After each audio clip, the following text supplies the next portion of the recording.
1월 한 달 동안 오늘부터죠. 예배를 주제로 설교하고자 합니다. 우리가 오직 그리스도 안에서 발견되기 위해서 우리 신앙생활의 가장 기초를 새롭게 하기 위해서 가장 중요한 몇 가지 주제들을 연초에 좀 다루려고 합니다. 그 첫 번째가 예배입니다. 예배는 기독교 신앙생활에서 아주 중요한 핵심적인 요소입니다. 교회 활동에서 거의 빠지는 곳이 없죠. 일단 우리가 주일 예배를 가장 중요하게 생각하고 있고, 전통적인 우리 교회에서는 예배 횟수만 해도 어마어마합니다. 주일 예배, 또 주일 예배도 규모가 큰 교회는 몇 번씩을 나눠서 드리고, 저녁 예배나 오후 예배도 드리고, 수요 예배 드리고, 금요 기도회도 기도를 많이 하긴 하지만 형태는 예배 형식이고, 매일 아침에 새벽 예배 드리고, 소그룹 모이면 우리 속회, 감리교는 속회라고 하는데, 속회 모이면 속회에서도 예배를 드립니다. 남성교회, 여성교회 원래회 모임을 할 때 제일 먼저 하는 것이 예배이고요. 정교인 체육대회를 열어도 시작을 예배로 합니다. 수련회를 가도 개회 예배가 있고 폐회 예배가 있습니다. 심지어 우리는 제사 대신에 가족의 기일에 추도 예배를 드립니다. 이처럼 예배는 기독교인들의 삶에서 없어서는 안 될, 가장 우리가 드리는 시간의 많은 부분을 예배에 할애하고 있지 않나, 그렇게 생각이 들 만큼 예배는 중요한 요소입니다. 오늘 본문에서도 예수님이 공생애를 시작하시기 전 마귀로부터 세 가지의 시험을 받으실 때에 그 중에 하나가 바로 누구를 섬길 것이냐 하는 주제였습니다. 마귀는 네가 원하는 것, 이 세상의 모든 권세 내가 너에게 넘겨줄 수 있다. 그러니 나에게 예배해라. 그러니 나를 섬겨라. 그러니 나에게 절해라. 이렇게 요구합니다. 그러나 예수님은 단언컨대 내가 예배할 대상은 오직 하나님뿐이다. 이렇게 선언하시죠. 다만 하나님께 경배하고 그를 섬기라. 이렇게 말씀하십니다. 요한복음 4장 23절에서는 하나님이 찾으시는 사람, 전국을 물색하시면서 발굴해내시는 대상이 누구냐면 바로 예배하는 자라고 되어 있습니다. 너희는 신령과 진정으로 예배하라. 하나님께서는 이렇게 자기에게 예배하는 자들을 찾으시느니라. 그만큼 예배는 중요합니다. 오늘부터 그 예배에 대해서 좀 알아보고자 하는데요. 몇 가지 우선 생각부터 좀 바로잡아야 할 것들이 있습니다. 첫째는 예배와 예배 의식을 구별해야 한다라는 것입니다. 결혼과 결혼식은 구별해야 됩니다. 결혼식에는 많은 사람들이 참석하지만 결혼식에서 실제로 결혼하는 사람은 신랑 신부 단 둘입니다. 결혼식에 참여했다 그래서 많은 돈을 부조했다 그래서 그 사람이 결혼하는 거 아닙니다. 이처럼 예배와 예배 의식은 구별되어져야 됩니다. 엄밀히 말해서는 지금 우리가 주일 예배, 수요 예배, 새벽 예배, 개회 예배 이렇게 말하는 것들은 엄밀히 더 정확히 말하자면 예배 의식이라고 말해야 됩니다. 예배라는 내용을 담은 하나의 형식이에요. 결혼을 하기 위해서, 결혼이라는 그 내용을 실제로 이뤄내기 위해서 하나의 형식을 만든 게 결혼식이잖아요. 그 안에는 주례사도 있고 신랑 신부 맞절도 있고 예물 교환도 있고 하지만 그 순서 하나하나가 결혼은 아니에요. 결혼은 남녀 간에 이루어지는 하나의 결합이 결혼인지 그것을 표현해낸 것이 결혼식인 거죠. 마찬가지입니다. 하나님과의 관계 안에서 우리가 예배를 하기 위해서 만든 하나의 형식이 예배의식이에요. 그래서 교단마다, 교파마다, 시대마다 조금씩 달라지는 거예요. 형식은 다를 수 있거든요. 형식은 절대적이지 않습니다. 그런데 우리는 그동안 자주 예배의 형식에 참석해 오는 것을 예배했다. 이렇게 스스로 착각하면서 시간을 많이 보내고 있다는 겁니다. 예배를 잘 이해하고 실제로 하나님께 예배한 것이 아니라 정해진 예배 시간 안에 그 자리에 와서 앉아 있었다는 것으로 내 할 바를 다 했다 라고 생각하는 경향이 현대 그리스도인들 안에 상당히 높습니다. 이걸 왜 제가 이렇게 생각하냐면 주일 성수라는 개념에서 이미 거기에 드러납니다. 주일 성수는 더 이상 율법이거나 그걸 안 지키면 하나님께 벌 받는 그런 의미에서 우리가 지켜야 되는 것이 아닙니다. 그러니까 주일은 안식일과는 다른 개념입니다. 근데 어쨌든 교회에서 그동안 주일 성수를 굉장히 강조를 많이 해왔는데 주일 성수 이꼴 예배 참석한 것이라는 개념이 성도들 안에 굉장히 팽배해요. 나 오늘 주일 성수했어 라고 말할 때 예배 참석 말고 뭐 다른 거 있습니까? 그래서 급한 일, 중요한 일이 주일 오전에 생기면 주일 새벽 기도라도 가죠. 새벽 예배라도. 그래서 새벽 예배에 참석해서 했으니 나 오늘 주일 성수했다. 이렇게 생각을 합니다. 예배 의식에 그저 참석한 것이 곧 주일 성수한 거 아닙니다. 만약에 그런 기준으로 우리가 생각하기 시작하면 그럼 예배 내가 5분 늦었어요. 5분 늦었으면 이거 주일 성수한 걸까요? 안 한 걸까요? 반대로 급한 일 때문에 정말 다 처음부터 끝까지 예배를 잘 드렸는데 마지막 목사님 축도를 안 받고 내가 나갔어. 자, 이거 주일 성수 한 걸까요? 안 한 걸까요? 예배 참석 여부를 주일 성수 여부로 정한다면 굉장히 복잡해집니다. 그러면서 여기에 여러 가지 규칙이 율법이 생기기 시작해요. 5분 정도는 이해해 주자. 오케이, 주일 성수한 거. 10분까지도 우리가 양해해 주자.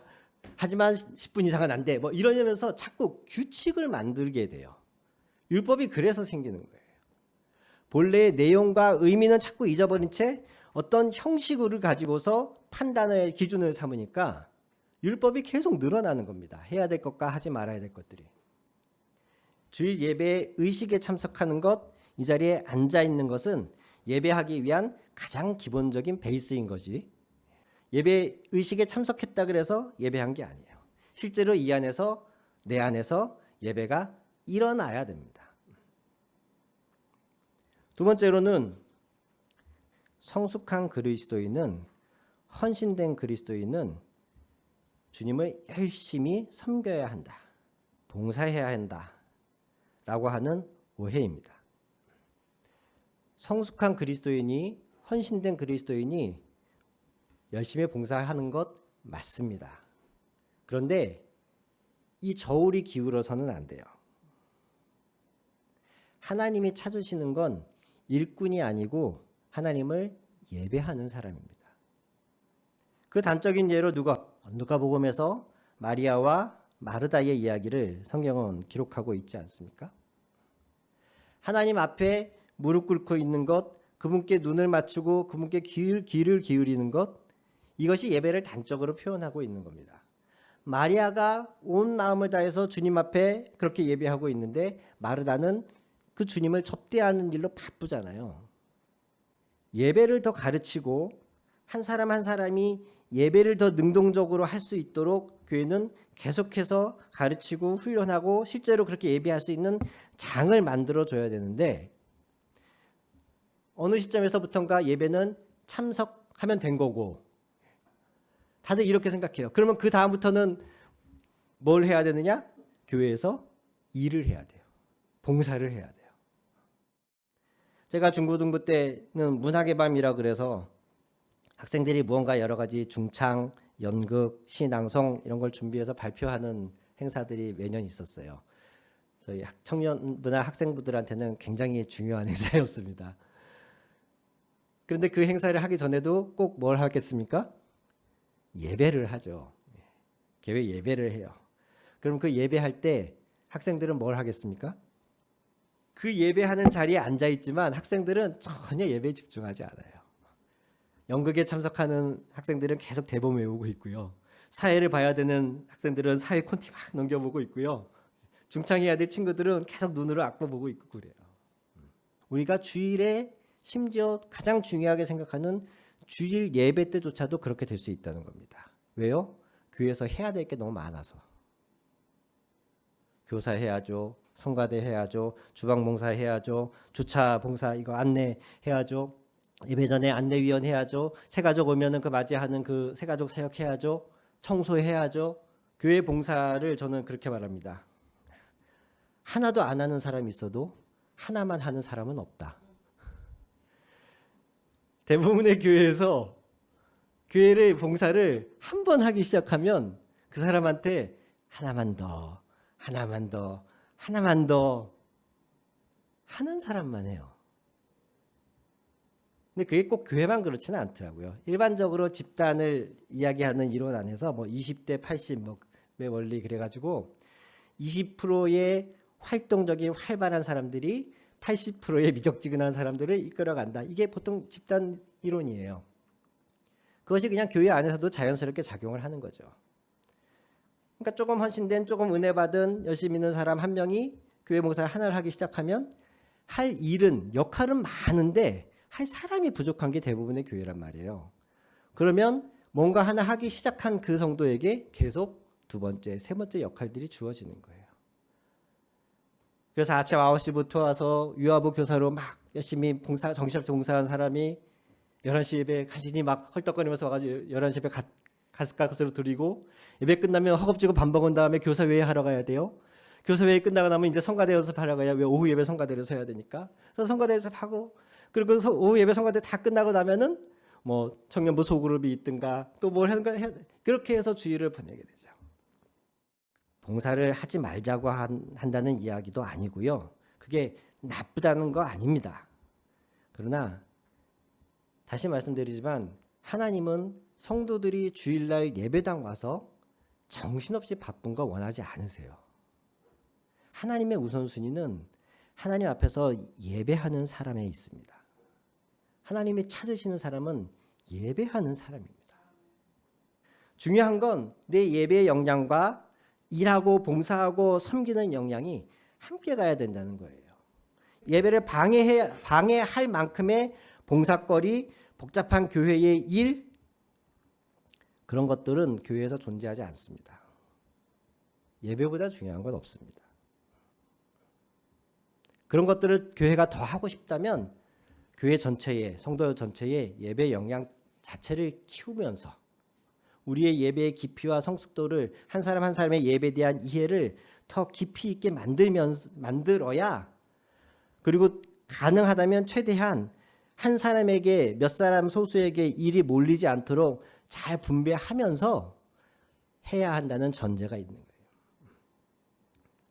성숙한 그리스도인, 주님께 헌신된 사람은 교회에서 많은 일을 해야 된다? 이것은 오해입니다. 착각입니다. 가장 중요한 건 예배입니다. 마지막으로 세 번째, 예배에 대해서 우리가 고쳐야 하는 오해는, 예배의 첫째 목적은 내가 은혜 받는 것이 아닙니다. 예배를 종종 연극에 비유를 하기도 하는데요. 연극에는 세 가지의 요소가 있습니다. 희곡, 대본이죠. 희곡, 배우, 관객. 이 세 가지 요소가 있어야 연극이 성립이 돼요. 예배를 여기에 비유하자면 희곡은 우리의 이 예배의 형식입니다. 예배 안에 담겨있는 여러 가지 순서들, 짜여진 시나리오, 그것이 희곡에 해당한다면, 두 번째로 예배의 관객은 누구일까요? 예배의 관객은 하나님이십니다. 그럼 예배의 배우는, 예배에서의 배우는 우리입니다. 저와 여러분. 종종 그런 분들이 있습니다. 예배를 마치고 나면 찬양팀, 찬양 인도자나 뭐 목사님, 설교하신 분한테 오늘 예배 너무 좋았습니다. 오늘 예배 은혜 너무 많이 받았습니다. 아니면 또 반대로 오늘 예배 별 감동이 없어. 오늘 찬양 인도자가 별 기도로 준비를 안 한 것 같아. 오늘 예배 좀 뭔가 이렇게 마음이 헛헛한 것이 별 만족스럽지 않네. 이런 이야기들을 하는 분들이 종종 계셔요. 이건 예배의 주객이 바뀐 겁니다. 예배는 마치고 난 뒤에 내가 얼마나 만족스러웠느냐로 예배를 평가해서는 안 됩니다. 내가 나 스스로 돌아봤을 때 내가 얼마나 하나님 앞에 신령과 진정으로 예배했느냐, 거기에 포인트가 있어야 돼요. 새해 들어서 예배할 때 자꾸 불편한데 일어나라고 하고 어떤 몸으로 표현하도록 하고 그런 변화를 주고 있지 않습니까? 이것도 우리가 예배의 관객이 아니라는 사실을 깨달아야 하기 때문에 그렇습니다. 그리고 다음 주에나 그 다음 주에 더 설명을 하겠지만 예배가 담고 있는 의미 자체가 우리가 앉아서 관람하듯이 할 수 없는 것이기 때문에 그래서 자꾸 일어나시라고 어떤 표현을 하시라고 이렇게 변화를 주고 있는 것이에요. 예배는 내가 하나님의 기쁨 되기 위해서 나로부터 하나님께 드려지는 것이지 내가 관람하고 내가 은혜 받기 위해서 내가 즐기기 위해서 막 불편하고 힘든 내 마음이 위로받기 위해서 하는 것이 예배가 아닙니다. 물론 우리가 하나님께 전심으로 나와서 하나님을 섬기고 예배하다 보면 하나님이 부어주시는 은혜가 있기에 그래서 예배를 월십이라고 영어 단어를 사용하기도 하지만 서비스라는 단어를 쓰기도 합니다. 그래서 예배 신학적으로 예배 안에서는 충만한 서비스가 일어나야 한다라고 말해요. 첫 번째 서비스는 우리로부터 나가는 겁니다. 우리가 하나님을 서빙하는 거예요. 우리가 하나님을 높이고 우리가 하나님께 최대의 서빙을 하는 것. 그러면 하나님이 우리를 서빙해 주시는 거예요. 그런 하나님의 우리를 섬겨주시는 서비스가 있기 때문에 우리가 은혜가 되고 눈물도 나고 마음이 평안해지기도 하고 깨달음이 생기는 거예요. 그러나 그것은 예배의 목적은 아니에요. 우리가 예배에 올 때에 우리의 마음의 자세가 첫 번째가 그거가 돼서는 안 된다는 거예요. 예배 때는 엄밀히 말하자면 나의 상태가 어떠하느냐와 상관없이 예배는 무조건 우리로부터 하나님께 나가야 됩니다. 표현되어져야 됩니다. 과거의 왕이 신하들을 부릴 때에 지방에 시차를 가거나 어떤 회의를 할 때에 거기 참석하는 신하들이 그 앞에 선 백성들이 자기 기분 여부에 따라서 왕에게 절을 할지 그냥 고개만 까딱할지 아니면은 왕을 무시할지 본인의 기분 여부로 그걸 정할 수 있습니까? 그건 불가능한 거예요. 하나님 앞에 선 인간, 하나님 앞에 선 피조 세계의 피조물들은 마땅히 해야 될 반응이 있어요. 우리는 그것을 하기 위해서 예배에 오는 것이지 내가 만족하고 내가 즐기기 위한 것이 첫째 목적은 아닌 겁니다. 그렇게 할 때에 예배할 때에 다만 우리는 우리의 마음을 있는 그대로 하나님께 아뢰고 하나님의 은혜와 하나님의 도우심을 구할 수 있는 것이죠. 이처럼 세 가지의 큰 오해를 좀 먼저 벗겨내고요. 첫째는 뭐였습니까? 예배의 형식에 의식에 참석하는 것과 진정한 예배는 다른 겁니다. 구별하셔야 됩니다. 라는 것. 두 번째는 성숙하고 헌신된 그리스도인이 열심히 일하는 것 이전에 해야 할 것이 예배이다 라고 말씀드렸고 예배는 했다 치고 그 다음에 교회 봉사 열심히 하는 것 이거 하나님이 기뻐하시는 게 아닙니다. 세 번째로는 예배는 내가 은혜 받기 위해서 하는 것이 아니다 라는 것이었습니다. 먼저 이런 전제로 말씀을 드리고 그리고 예배가 무엇인지를 간략하게 정의를 드린다면 예배는 여기에 계신 하나님께 즉 그분의 현존 앞에 내가 반응하는 겁니다. 짜여진 형식을 잘 따라서 그 순서를 잘 마치는 것이 예배가 아니고 그것은 내가 반응하지 않아도 나의 진정성이 없어도 얼마든지 할 수 있어요.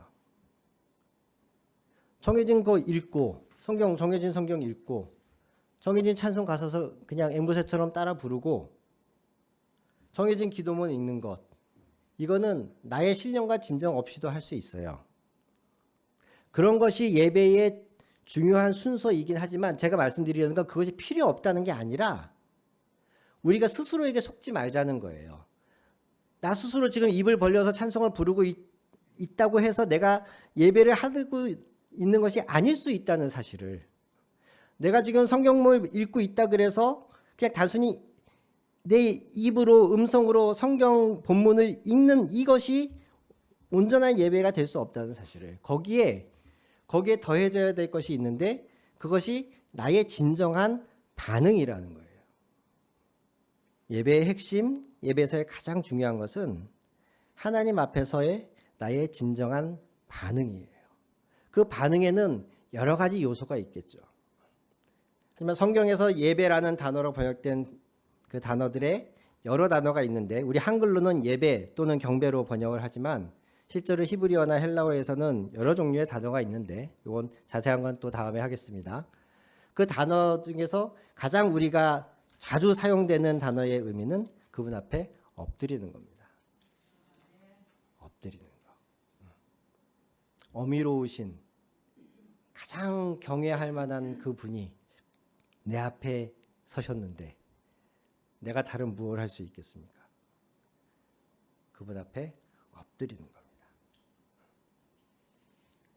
이런 자세와 이런 마음으로 우리가 예배 의식에 참석해서 그 예배 의식에 정해진 순서들을 따라가면서 그런 하나님 앞에 엎드리는 자세로 피조물로서 마땅히 가져야 될 그러한 태도로 기도하고 찬송하고 말씀 앞에 반응하고 하는 것.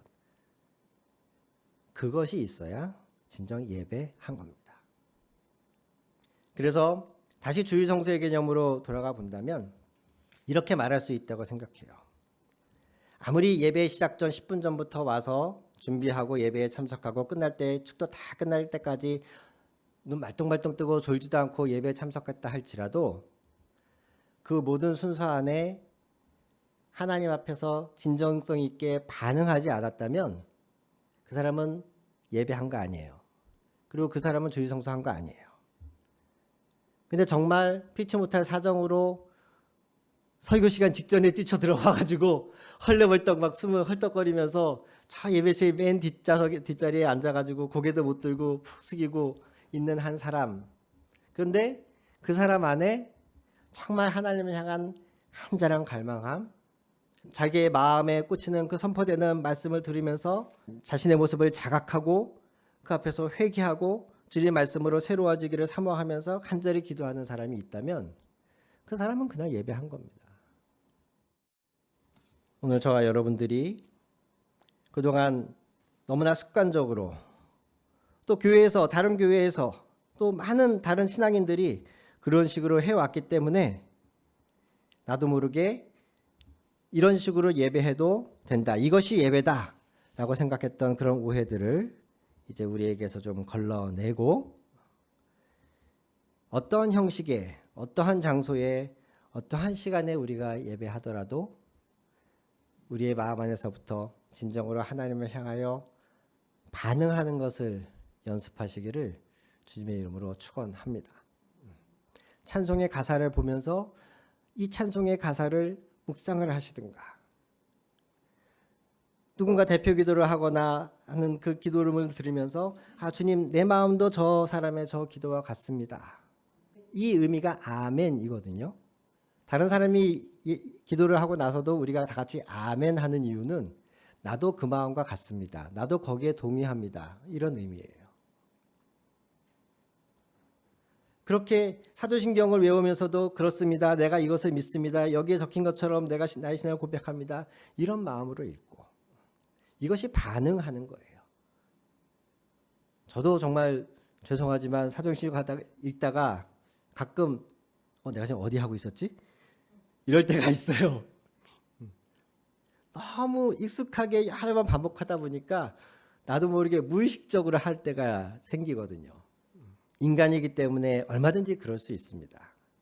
우리가 그런 자신을 발견할 때마다 새롭게 자신을 쳐서 깨워서 진정성 있게 그 기도와 가사와 찬송의 가사와 말씀에 반응하실 때에 우리의 예배는 더 깊은 하나님의 임재가 있을 것이고 그렇게 예배에 임하는 사람은 찬양 인도자가 좀 어떻건 혹시 그날의 목사님의 말씀이 좀 부족하건 그것과 상관없이 그 사람은 온전히 예배한 것이고 그 사람은 온전한 성령의 임재와 하나님의 함께하심이 있을 것입니다.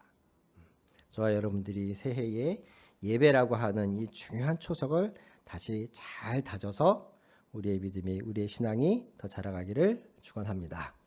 같이 기도하시겠습니다.